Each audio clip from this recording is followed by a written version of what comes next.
con un proyectil de bala y tendrá que investigarse de dónde, si es un arma de la policía o no. Lo cierto es que la convulsión social nos deja 6 víctimas mortales y se han escuchado las condolencias extendidas por algunos miembros del gabinete, pero no pasó nada más, nadie asume. Estamos hablando de 6 personas que murieron producto de esta revuelta social. No perdamos de vista eso. Y entonces, claro, hemos estado todos agobiados, viendo esto las 24 horas del día, la cadena de hechos, y ha pasado en segundo plano la captura de 2 personajes clave en esta investigación que hace la Fiscalía de esta supuesta organización criminal enquistada en el gobierno regional de Junín para levantar fondos ilícitos y financiar la campaña del presidente Pedro Castillo. Estamos hablando de Arturo Cárdenas Tobar, alias Pinturita, el secretario de Organización Nacional de Perú Libre, y de Waldis Vilcapoma, el exdirector de Transportes en la región Junín. Bueno, hay que recordar además que las capturas se producen un día después de que el piso donde opera la unidad de lavado de activos de la Policía Nacional se incendiara. ¿Se incendió? Todavía no sabemos qué originó el incendio. Cruzando los dedos de que no se haya perdido material sensible, aunque nos han dicho que todo está digitalizado. Sospechoso, eso ha generado suspicacias. Cárdenas Tobar, como les dije, es un personaje clave, es el número 2 en la organización política de Perú Libre, solo después de Vladimir Cerrón. Y Cárdenas Tobar, según la hipótesis de la fiscal, es quien manejaba el llamado pitufeo Huanca. ¿No es cierto? Que era levantar fondos ilícitos de 3 fuentes. Una, la sobrevaloración de obras, el presunto cobro de coimas, luego a través de contratación de personal en la región Junín, ¿no es cierto? Personas allegadas, amigos militantes de Perú Libre, que luego, ¿no?, con sueldos interesantes y tenían que aportar un diezmo para el partido. Y finalmente, Vilcapoma desde la Dirección de Transportes, donde se gestionaban los trámites para vender brevetes y también vender las recategorizaciones. Todo ese dinero mal habido, digamos, de origen ilícito, era luego introducido a la campaña para financiar, ¿no es cierto?, la campaña presidencial. Recordemos que la tesis fiscal apunta a que esta organización criminal desplegó toda esta actividad ilícita para obtener fondos y así financiar la campaña de quien hoy ocupa Palacio de Gobierno. Richard Apolo. Su solo nombre en Junín fue por muchos años al amparo, al parecer, de su jefe y dueño de Perú Libre, Vladimir Cerrón, sinónimo de terror, miedo y extorsión. Sin embargo, esta semana, capturado y enmarrocado, la figura del otrora todopoderoso Pinturita se desdibujó. Y hoy, Arturo Cárdenas Tobar, por quien la justicia ofrecía 80.000 nuevos soles, camina pensando de seguro que ya no son lo fuerte que eran antes. Ni tampoco cuentan con el poder que hasta hace poco ostentaban. Que llegó quizás, entonces, la hora de la verdad. Esta gente, claro, es leal mientras siente que está protegida por el poder. Pero cuando se da cuenta que el poder no los protege, pues simple y llanamente, pues al grito de sálvese el que pueda, tratan de obtener algún beneficio. Y acá no tienen mucho dónde escoger. El barco se está hundiendo y veo muy difícil que en los próximos días esta situación mejore para que Pinturita se salve. Aquí la única opción que tiene él es hablar y contar la verdad. Una verdad que de seguro también sopesa decir Waldis Vilcapoma Manrique, exdirector regional de Transportes de Junín, y otro dinámico importante capturado esta semana, al igual que Pinturita, en Huancayo, tras un minucioso trabajo de la DIVIAC, que incluyó la información y fotos de una fuente cercana al entorno de Vilcapoma, que permitió, luego, capturar a Vilcapoma escondido en su propia casa, debajo de la cama. En esta clase de justicia nunca podemos estar de acuerdo. Mientras otros que hablan millones, que han declarado que no tienen arraigo familiar y laboral, sin embargo están libres. Esto lo que demuestra es que no hay ningún... Cerrón y el presidente y el propio ministro del Interior no tienen un manejo total respecto del Ministerio de la Policía Nacional, ¿no? La Policía Nacional ha cumplido con sus objetivos. en segunda vuelta Vladimir Cerrón envió a Lima a sus hombres de confianza, Arturo Cárdenas Tovar y Richard Rojas, para que ambos dirijan la campaña presidencial de Pedro Castillo, dicen que en Junín, al mando del negocio entre comillas de Perú Libre, quedó Waldis Vilcapoma, un hombre también cercano a Cerrón, no solo como ex candidato al Congreso por el lápiz, sino además, muchos afirman que el dueño de Perú Libre, al inicio del gobierno de Castillo, pensaba incluso colocar a Vilcapoma como ministro de Transportes y Comunicaciones. Y en esas andaban, cuando el año pasado, la investigación fiscal y de la DIVIAC dejó al descubierto a nivel nacional algo que ya en Junín era un secreto a voces. La ilícita maquinaria puesta en marcha desde muchos años atrás por Cerrón y Perú Libre, buscando, dice el Ministerio Público, apropiarse en las distintas direcciones regionales del dinero público a través de coimas, cobros de cupo y chantaje laboral. En el caso de los dinámicos del centro, además del cobro de cupos a trabajadores, el dinero contante y sonante era producto de las coimas a cambio de brevetes y demás trámites en la Dirección Regional de Transportes y Comunicaciones, donde Pinturita hacía y deshacía en Junín. Era la voz y presencia, según la Fiscalía, de Vladimir Cerrón Rojas. Incluso funcionarios en Junín sabían que no podían contradecir al temperamental Pinturita. Figura funcionarios como Waldis Vilcapoma, que a decir de la Fiscalía, era un hombre importante en la estructura criminal de los dinámicos del centro, quien el año pasado fue por primera vez detenido, y en su desesperación, al ser descubierto, intentó desaparecer su celular a través del inodoro. ¿Cuán importante era Waldis? Waldis es el último eslabón de la cadena de estos cabecillas, sin embargo es probablemente el que más pruebas reales aporta en su detención, porque él sí no se puede quedar callado ya que se tiene el chip y se tiene todo el material de su casa, cosa que no existe de Pinturita. Por muchos años Junín fue el bastión de Perú Libre, pero también dicen, todo ese respaldo se ha sostenido todos estos años, en mayor medida, gracias a que su gente ha vivido bajo el miedo y la zozobra, por cortesía, afirman, de Perú Libre y Vladimir Cerrón. Perú Libre parecía intocable en Junín, o al menos eso creyeron hasta hace poco, cuando Pinturita y Waldis Vilcapoma pensaron que la clandestinidad en Junín era la mejor manera de eludir a la justicia, como lo había hecho en el 2019 Vladimir Cerrón.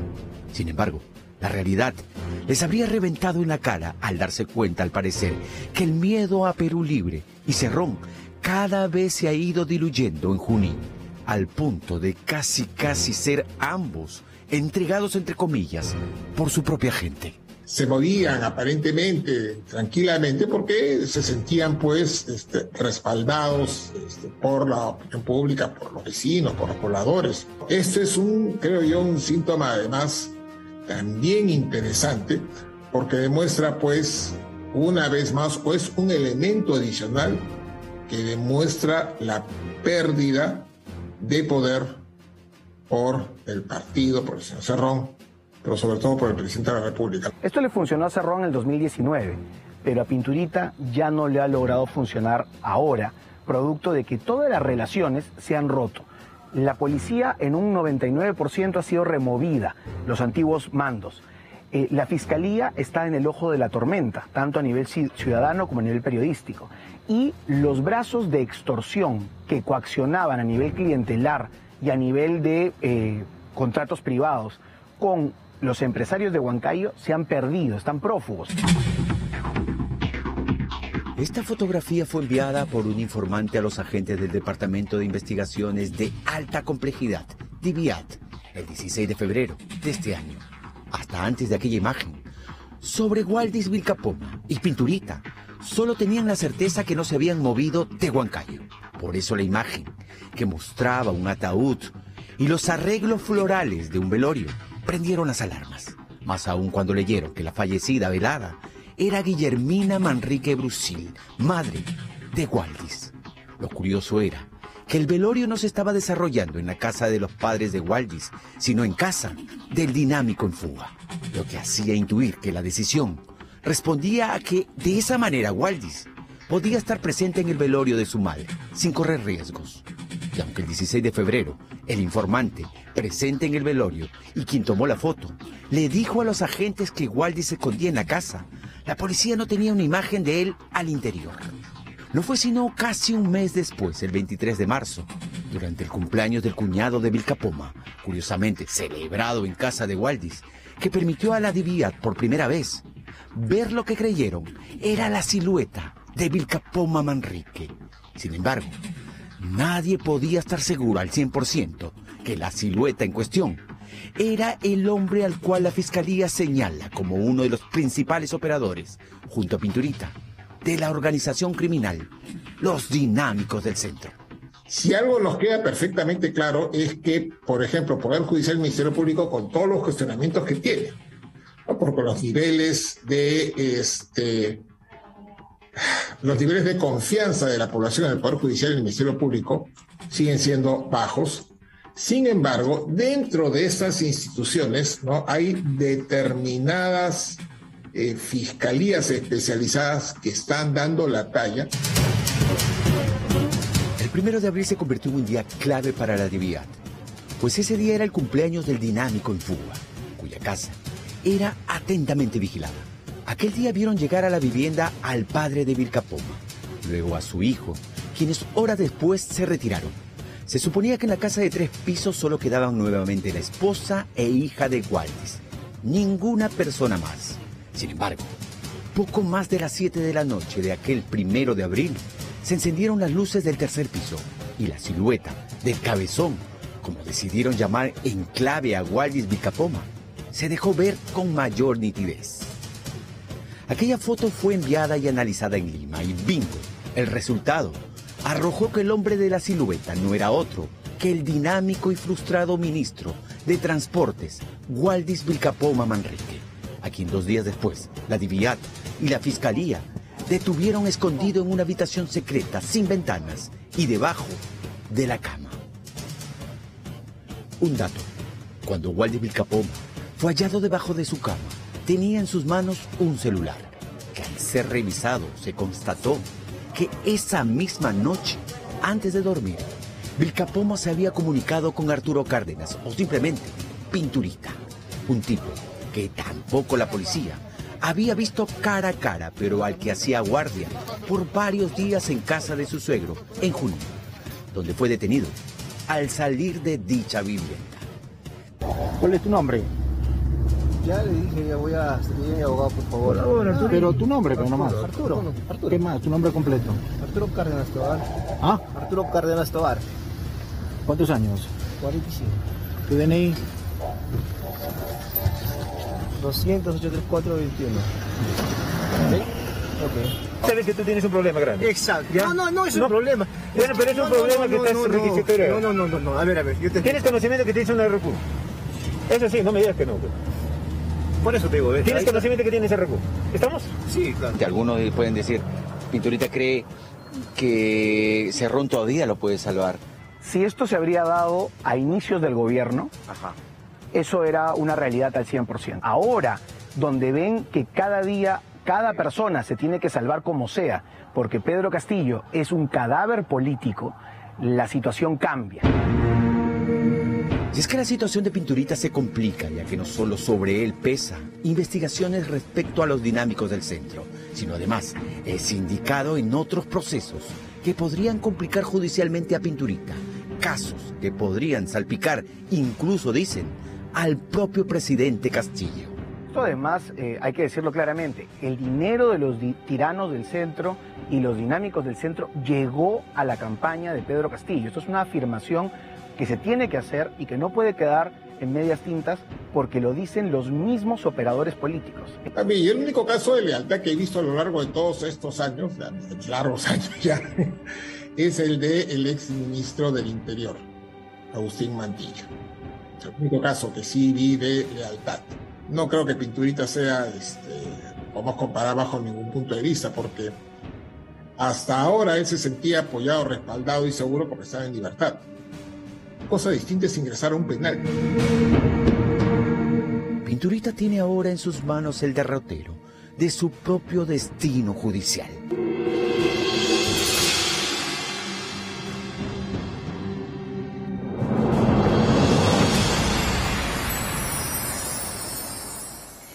Y todos, si se dan cuenta, todos los caminos conducen invariablemente a Zarratea y a Palacio de Gobierno, al presidente Pedro Castillo.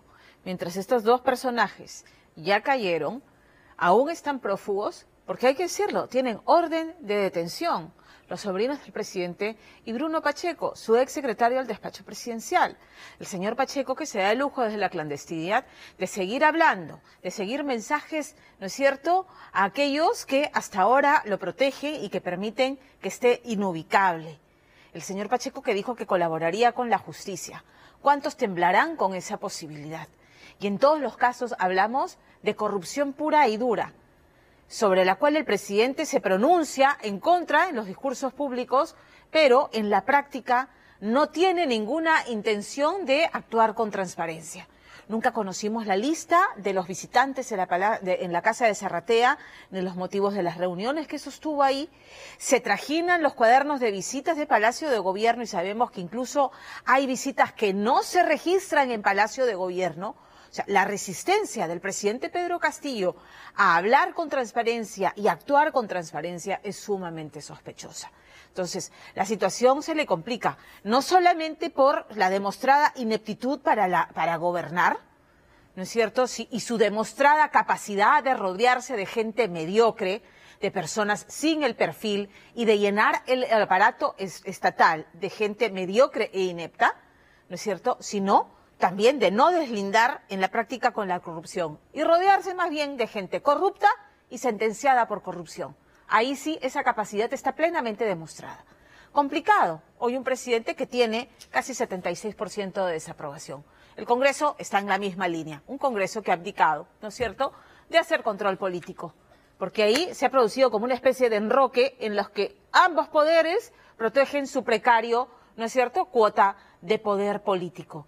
Y en ese equilibrio precario en el que ambos se sostienen, estamos los peruanos literalmente arrinconados. De eso vamos a hablar al volver de la pausa. ¿Hay salidas legales, constitucionales? No me vengan con vacancias que no tienen sustento constitucional. 2 veces el Congreso le ha impulsado, 2 veces ha fallado. Pero ¿hay salidas legales a este entrampamiento en el que nos encontramos? De eso hablaremos más adelante, pero los invito a seguir votando. Está nuestra encuesta en nuestra cuenta de Twitter, @DiaDeATV. La pregunta es muy sencilla. El presidente Pedro Castillo, según usted, que nos ve esta noche, ¿debe dejar la presidencia? Entre vote y nosotros mostramos los resultados más adelante. ¿Quiénes están pagando los platos rotos? Los que menos tienen. La desesperación de las ollas comunes, que es ese recurso de los que menos tienen para poder por lo menos comer una vez al día, es enorme, es desgarradora, es dolorosa.